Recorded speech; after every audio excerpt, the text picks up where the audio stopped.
This isn't gonna work well. It's fun. Sometimes he's naughty. Sometimes he's nice. But every time he's Dirt Guy. It's Dirt Guy Drive Time with your host, Dirt Guy. Hey everybody, welcome to Dirt Guy Drive Time, my personal vlog, and where all the coolest people hang out. Boom, that's you guys. You're the coolest people, and you're hanging out with me. Oh, well, I'm on my way home from traffic, and it is a Monday. I hope you had a great weekend, because I mostly had a great weekend. I spent a great deal of time working on my model railroad, and you know, it was cool and all. I got a lot done, made some great video from that, but I don't think I spent enough time doing like my conjugal responsibilities.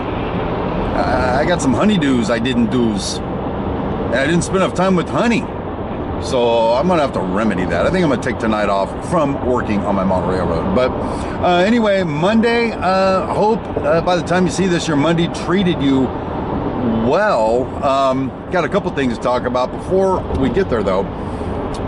Just a quick follow-up from last week's whole goal setting vision series that we did, and that is nailed it down to, and this comes from one of our subscribers in a comment, helping me to solidify the whole vision structure that we have. And sadly, I'm such a loser, I can't remember whose comment it was. Go look in the comments, there's good stuff. Anyway, you guys looking at me over there. Why are you talking to yourself, Steve? I could be on my cell phone, you don't know. It goes like this. You have a vision of where you want to be, then you set goals to accomplish towards that vision. And then you've got tasks, which are smaller little chunks to help you complete a goal. And that's pretty easy, I think, when you think about it. I think where I'm at though right now is the vision and the dream are synonymous terms. But maybe that's okay. Maybe the dream is where I want to be. The vision is seeing myself there. Boom. Wow. This is a great show, huh? Man, I'm digging it. So real quick, I think what where I'm going to be going, and I'll keep you guys in the loop as I go there, is I want to make some kind of a video that's not this. It's not model railroading. Maybe something dramatic, comedy, maybe. Yeah, of course. That means I got to be funny. That's going to be tough. But not necessarily something that I need to be in, something I could produce. So, I don't know, I've been kicking some ideas around for something like that. Maybe, oh hell, I don't know, let's move on from there. So, that's that. And then, weird day at work today. It was kind of slow for a Monday. And I was getting ready to go get gas in my truck, because I do that on my lunch break, kind of economizing the time. And a dude comes up and starts banging on the door to my trailer. Bam, bam, bam, bam, bam, bam, bam, bam, bam. Like that. It just kept going. Bam, bam, bam. I'm like, come in, come in. And I opened the door and there's nobody there. What the hell? All of a sudden a guy comes running back over. He goes, hey, there's a guy down there on the corner of at the corner of the building. He's throwing up. He's bleeding and he wants a supervisor. Really? I'm the supervisor. And in the moment I got on the radio, because we have radios, my whole team, there's 6 of us now. We all have a radio, and I'm like, everyone, 911 to the southeast corner of the building. There's a guy over there who's bleeding, throwing up blood, by the way. That doesn't sound good from the cab of this truck. So we all, man, like SWAT team, like Batman, Robin, and the chicks. I don't know, we're the little robins, little birds. We go flying down there and converge on the scene. And, you know, we're all highly alert because we've all been trained in OSHA and CPR and all this kind of stuff. So we get down there and the dude's gone. All that remains is a couple of piles of red vomit with noodles in it. Red vomit with noodles, people. And I had just eaten lunch too, by the way. So we looked around for the dude. Where's the dude? Where'd he go? We found him inside the building, lying down on a metal box. And he wasn't looking too good. He had what appeared to be blood on his vest. And, you know, everyone looks to me because I'm the leader. Didn't ask to be. Did you hear the one about I wasn't looking for promotion? Anyway, I'm the leader. And recently, OSHA 30 certified, by the way. And so I went over and I asked him. I said, how you doing? He was like, he wasn't doing good. I could tell immediately. You know what? I invoked all the stuff I learned on TV, from those emergency shows, from those triage shows, from CSI and NCIS. NCIS is awesome, by the way. Although, once they lost all the main characters except Gibbs, well, I guess McGee's on there too. It's not as awesome, frankly. I miss Michael Weatherly and Coda de Pablo, to tell you the truth. But anyway, I digress. So I immediately then go into action, baby, because when there's an emergency, I don't panic, I don't freak out, I get a sense of calm and laser-like focus. Like that. I think I spotted. And so I asked him, how you doing? He wasn't doing good. And I asked him, what happened? He said something fell on his head. Okay. Were you wearing your hard hat? Yes. May I see the hard hat? And I saw the hard hat. And he had a big knot right here, big contusion right about here. And when they handed me his hard hat, I looked at it and it was abrased, kind of scratched right there on that part of his hard hat.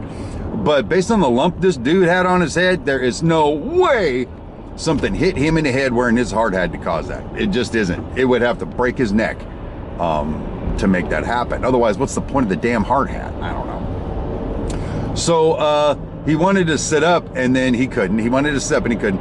And then finally he goes like this, like that. And that can't be good. That just can't be good. And I backed away because here's the deal.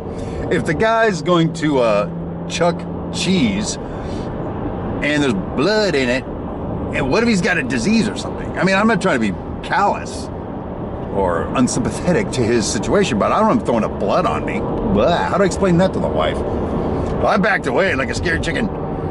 And he went over, he got up and walked over to the corner and vomited. So, I mean, this was all like of us finding him within 60 seconds, all that happened. Maybe 2 minutes, but 60 seconds.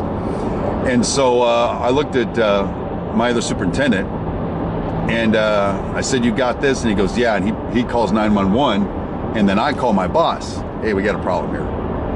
So anyway, so all that went down. And then once the paramedics got there, we sort of left him with the paramedics for a minute. We went out, walked around. There was absolutely no evidence anything fell on this dude's head. I mean, even if a piece of wood would have fallen on his head, even from the roof, it wouldn't have done that to him with his hard hat on. So my team and I put together a scenario where we believe either he told the paramedics that he was walking on his way back to his workstation and then he woke up on the floor. Hey, how do you know you got hit in the head then? You just woke up on the floor and your head hurts. 3 contusions is what the paramedics found. Boom, boom, boom. They even asked him, did you get beat up, bro? His nose was bloody, everything. No, he was a little incoherent still. I think he was concussed, by the way. So anyway, I think we concluded he may have blacked out and fell down the stairs. Or blacked out and fell and hit his head 3 times? Hell, I don't know. Anyway, but the thing is that scares the hell out of me now is if he's admitted for 24 hours to the hospital, which I can't imagine him not being, then I got to report it to OSHA. If I report it to OSHA, OSHA's probably going to come to my job and I'm just scared to death. They're going to find something as OSHA violation. Because every day we walk that damn job and tell people, put on your hard hats, wear your work boots. Some stupid dumbass was wearing stilts to mud the ceiling of the one of the guest rooms. You can't wear stilts. It's an OSHA thing, people. Anyway, whatever. So that's my day. That's how it went. Wow. I think that might be all I've got for you guys today. It's kind of a short one. Just that one story. That doesn't sound very good. Oh, hey, more on the work front. Tomorrow my 2 big bosses were supposed to show up for a meeting at 11 o'clock to go over some stuff with a contractor. Prior to that, I have a 10 o'clock meeting to talk about basically doing the parking lot and stuff on my job. And at 9 o'clock, before that, at 9 o'clock, I have my subcontractor meeting. Well, I was expecting my two big bosses to be there for the whole damn thing. And I said, hey, since you guys are coming out tomorrow, can you take something back to the main office with you? And they said, we're not coming out, bro. What? Nope, they're not coming out. I said, what about the meeting with the contractor? I thought it was supposed to be down here where we are. No, your instructions were to have it up where I am. Doesn't matter. They got something else to do anyway. So sorry, I just cleaned out my ear. It was itchy. We have to figure out what we're gonna do with this whole abandonment situation that I'm dealing with right now. You know, it's kind of like we're out there by ourselves, and they always find something to do rather than come hang out with us and give us some guidance. So me and my fellow superintendents have all decided we're just flying by the seat of our damn pants. We're just making shit up as we go. I don't know, is this the right decision? Well, we can check with the boss, but since they won't get back to us, they won't come see it for themselves, well, let's just do it, or whatever. So it kind of makes a man out of you, I would say. Whew, I just erupted right there, making a man out of you. So there's that. You know, other than that, yeah, not a whole lot to... Oh, here's one for you. We have a new rule on Dirt Guy Drive Time. If you're ready for this new rule I've established. We can't talk about anything God or spiritual wise on here, all right? Because apparently people just thumbs down. We got our first thumbs down for Dirt Guy Drive Time. And 4 people unsubscribed from the channel. Boom! Happy unsubscription to you, my brothers and sisters. Yeah, I honestly, on this channel, I don't care. Because only a handful of you guys hang out with me anyway, and so why not? Why not just be the elite club? We're the elite. We're the dirt elite. Hey, thanks for the idea on some of the shirts too, by the way. Nothing quite clicking with me yet, but keep those cards and letters coming. I'm saying. And then finally, I was trolling through the archives of a channel that's called Dirt Guy Media. It was my very first YouTube channel. And on there, I've got 2 rap videos I produced. One with my dog and one with my wife. Well, the wife's in both of them, but one with my wife, one with my dog. Now, keep in mind, she and I were both heavier then.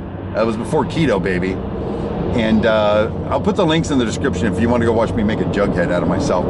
And lastly, on the keto front, my friend at work, my fellow superintendent who's been giving the keto thing a try, couldn't help himself and decided he needed to have some soda. And he did, and more than doubled his blood sugar immediately. I keep trying to tell you people, you want to keep it in check, you got to cut the carbs, you got to cut the sugar, and you will live forever. Oh, here's one for you. They just keep coming, apparently. My assistant superintendent was feeling ill, and so he left early Friday to go to the doctor. Doctor says, stop eating bread. Basically, he cut out all the crap that I cut out. Is telling him he's got to go keto, but without saying that, of course. I'm telling you, if you guys haven't joined the keto bandwagon, you're letting the best in life pass you by. So anyway, ladies and gentlemen, you know, I guess that'll do it. The rest would be me just babbling like a motard, and I'm actually pretty happy that I got this much done on camera on a Monday. So I think I'm gonna sign off. I hope you heard something here that entertained you, made you feel good, or at least didn't make you throw up blood. And until next time, my name is Steve Brown, and I'll talk to you later.